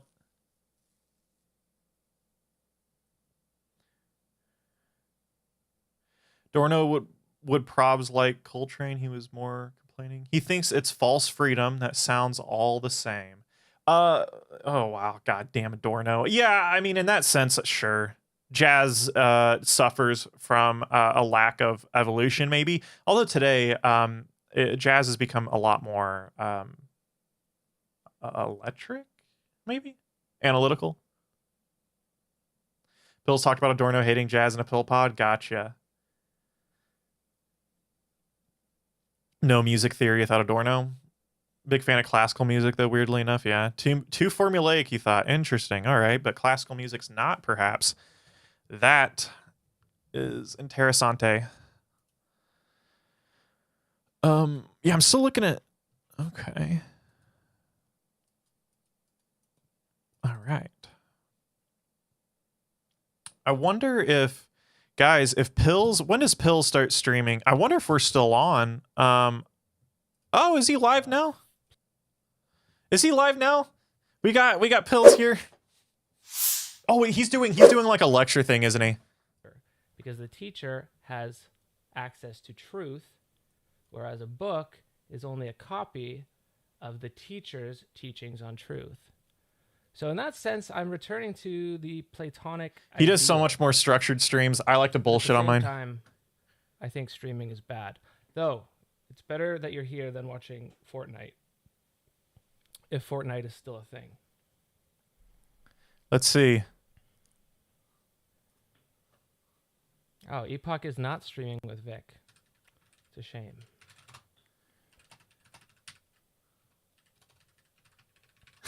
You're on stream. About We're doing a meta stream of like... I don't have any ads for stuff except for this. About 15 minutes before I started this, I quickly uploaded a podcast that we recorded yesterday with the prolific Ben Burgess. Oh, sick, dude. Fuck yeah. Of all things, Richard Dawkins. Oh! Philosophy. So you talk fucking Richard Dawkins and fucking Ben Burgess. Dude, peak intellectualism is whether God exists or not. Like, those arguments, dude, fucking like dunking on Christians, peak intellectualism, man. Pretty cool. Absolutely. Thanks for joining the channel, too. I should be better at expressing my gratitude, but unfortunately, I'm not very good at expressing anything at all, except for hyper real streaming. This is like, we are in peak hyper reality right now. Absolutely. So to deconstruct, I don't want to distract him because he's doing a very structured thing right now. History is flat, leveled out, very structured thing, and a large portion of that blame has to do not with the content of our media, but the form of our media, including live streaming. Is this bad that I'm doing this? That I'm not the worst for it, though. The very worst thing you can ever do to your mind is have notifications on your phone. Should I get out of this? Would he be mad at me because we're like watching his stream on my stream? On your phone. Firkin Tozan. Okay. So, all right. Well, historical sense, live and liveness is opposed to any type. He'll probably keep this. He will probably keep that lecture up. He'll keep that lecture up for a little while. I know. Continue. People do it on Twitch all the time. Do they? You want? Okay. Do they really? Okay. Well, I'll go back. I just don't want to. I don't want to do anything. We'll go back. I just don't want to impede on Pills viewership. Everywhere we find cinema verite, live report. That means reality TV. I don't know you. This YouTuber, what's his deal? He's probably the best theory channel on this platform, and philosophy. Sure very good. This, but it was. I'm a big fan. Live streaming was a thing. Around only the time decent when he guy. was claiming that the Gulf War never happened. I definitely want to get who is it on here? Douglas Lane. I'll get Douglas Lane on here. I can do it. As an event, more owner. He went on Cumtown this week. Douglas Lane seems cool. I think. I've watched a little bit of Zero Book's YouTube channel as well. So I want to talk about Netflix doing hyper reality stream. Go McLuhan on Netflix. And McLuhan, he's not very well known. He does have his moments of YouTube is such a better streaming platform. It's not, really it's so he doesn't get a full endorsement. That is completely true. He's known as the Twitch Sage of Toronto. The way Twitch works is it is like it's terrible competition. YouTube is truly so much more universal, and you can watch tons of it's so much better. Of information at U of T has the corny AF name iSchool. I could. I could do that. It's actually a lot of work. I'm surprised. Pill's working his ass off. And oh, look at that. He's got the pills in the background. That's cool. That would date in 2 years. That's cool. I do sort of the lecture things on Patreon and YouTube members page. So I have like four videos, exclusive videos on certain stuff. I like to do that there. I like to give some incentive because it's a lot of fucking work. Like, this was probably the proposal of some 60-year-old dean that pitched the name to the 80-year-old board of U of T. Overwhelmed by the billionaires, content sometimes, not enough hours in the and they're days. like, Absolutely. my grandkids use iPods. We should name a school after What's he it. talking It'll about? increase Descartes. enrollment Oh, if they have a okay. name that they can Historical relate to. sense. Our mythology is buttressed by Academia. a voracious demand for reality, for truth. That's why I make internet videos. Anyway, back to historical sense. So if there's something that's opposed No, to don't do what lectures, I man. usually Yeah, I refer do. to I do more as exclusive videos on like Patreon and stuff like that. I don't think I can do. the I don't think I postmodern can do lectures condition, like this on stream, guys. I much I have prefer pretty a specific more use when I use loose, that in the less content that I concrete, make, but the more postmodern formulaic. condition I also can opposed to interact more with you historical guys sense, which means that with if the I do that. collapse of the historical sense, we're left with whatever the postmodern condition is. So the historical sense is like having a horizon of meaning that gives a special meaning. Horizon or a of meaning. particular meaning Jordan Peterson. to history. Pills is is not secret Jordan universal Peterson fan. History. This is not academic history. This is not the subject history necessarily. Probably includes those things. But even a history that involves totems or the mythology. Don't you guys love Jordan Peterson's ideas on shit? He's like, half the time he's fucking, he's like, listen, Marxism, they say history is just the history of two classes clashing against each other. He's like, and that's obviously too simple. Yet he says that, yet he makes the unit, like the singular argument that history is like meaning. Isn't that, like, what the fuck is that? Like, I think that's his main argument, that like the makeup of history and the way we live our lives is finding meaning and shit. What the fuck? You're telling me that class conflict is too simplistic, yet that's your fucking main theory? Without historical sense, because we watch philosophy on live streams. But for example, the illiterate would not have the same historical sense. I have so much philosophy to catch up on. OMG, do you guys envy me? Of my McLuhan-esque point is that you need I don't think the idea that like finding certain meaning and stuff is wrong. Absolutely not. I just think if he's talking about something being simplistic, that's not even what Marx and Engels say. I addressed that in our newest video coming up. And that's what's Patreon stuff available after a certain period. I think so. I think after some time I will. But I don't know. I have to be. I don't think we have, because we're. I don't know about that though. Also, dude, those videos take a lot of time to do. Oddly enough, time to read. There's too many. It's a lot of effort on top of normal videos. So that don't require sitting down and being bored by a book. Okay. This is my thesis. I don't want to poison the well on this man too much. Class conflict can be meaning no. Well, sure, absolutely. I think that the argument that Marx and Engels make isn't that the totality of history, the ultimate form of history, is just class conflict. Rather, that is just a universal element that has been embedded in all of human social history, right? But that's not all that there is. They're not. Marx and Engels never fucking claim that is all of human history. That is the totality of it all. That's bullshit. That's complete, utter fucking bullshit. How many Patreon exclusive videos? It's on YouTube members as well and Patreon. I have like 4. I have 4 right now. They're like sort of like general overviews of certain things. Will you be making your... Yeah, he's super wrong about Marx, obviously. Yeah, for sure. Also, not really unpopular opinion, but Peterson is not a bad psych professor. I kind of agree with that. He is so banal and so bad when he tries to speak about stuff he doesn't have any clue about. Yeah, I think that's the thing. I always kind of thought that too. His lectures on shit I've watched him before are not really that bad. It's just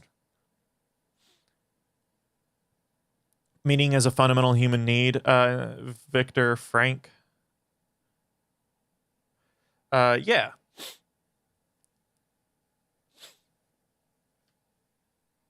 Okay. Okay.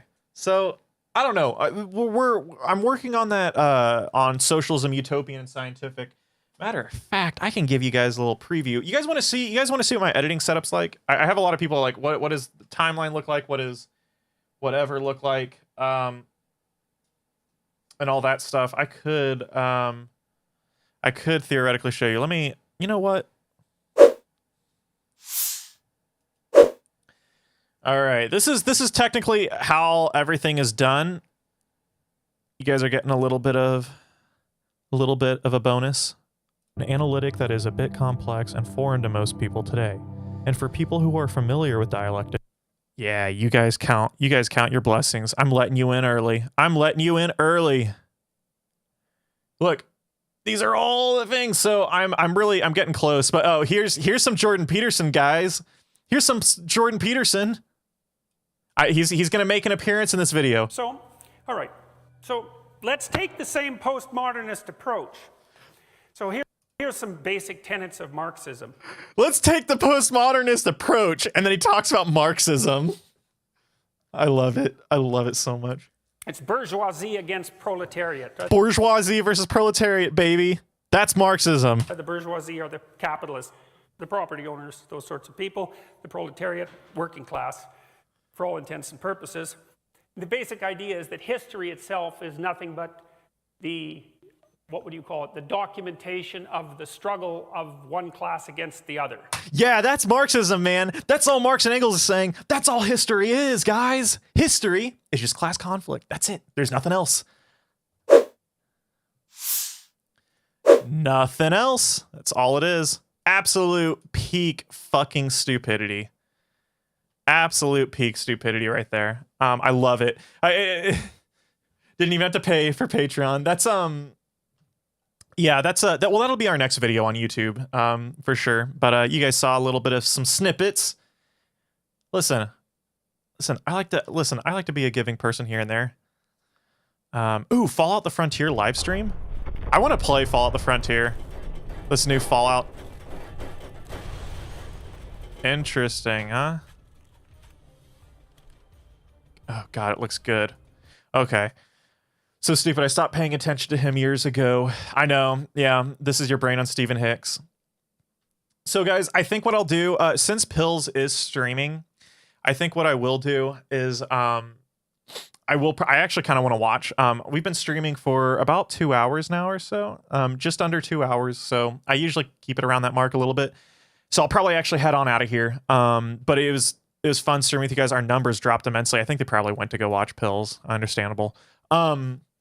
So I'll probably head on out of here. What we can do is, because I think we're going to do something with Pills at some point, but it's just hard to get this stuff going. But anyways, guys, yeah, I think it's just hard to schedule some stuff. Victor was going to come on here today. Didn't end up happening. But anyways, it's partially my fault. Anyways, guys, I give the same spiel at the end of the thing. If you guys can support a couple dollars a month on Patreon, maybe YouTube membership, whatever you guys can do. It keeps all of this alive. Yeah, helps immensely. You get some exclusive content. You get early access to videos. You guys can vote on future videos. And for certain tiers, you can get on the credits of our videos, stuff like that. Live in infamy forever. Helps immensely. Something else that helps is bookmarking our Patreon link down in the description below, guys. So just bookmark it. Whenever you buy anything on Amazon, just fucking do that. It makes Jeff Bezos has got to pay me, all right, man. It's free money. It doesn't cost you anything more than whatever you're purchasing. Helps me out. But yeah, guys, anything like that. Thank you again to Fuzzy Dunlop. If you're still in here, $20 super chat. I appreciate that so much. We have David, Connor Johnson, Agalos Vasilis, Juan Cervantes, Stephen Ruby, Datgrass, everyone who's donated and add tips to here. Thank you guys so much. I want to give all you guys a shout outs. But yeah, again, feel free. A couple dollars a month keeps all of this going. I will see you guys next time, I think. I don't know when exactly we will stream, but yeah. Also, I think another stream after that, we might do something with Zizek, like an actual, we might watch the Zizek thing. But yeah. All right, guys. I appreciate all you guys a ton. Seriously. So I will probably watch Pills' stream, and then I'm going to work on my video.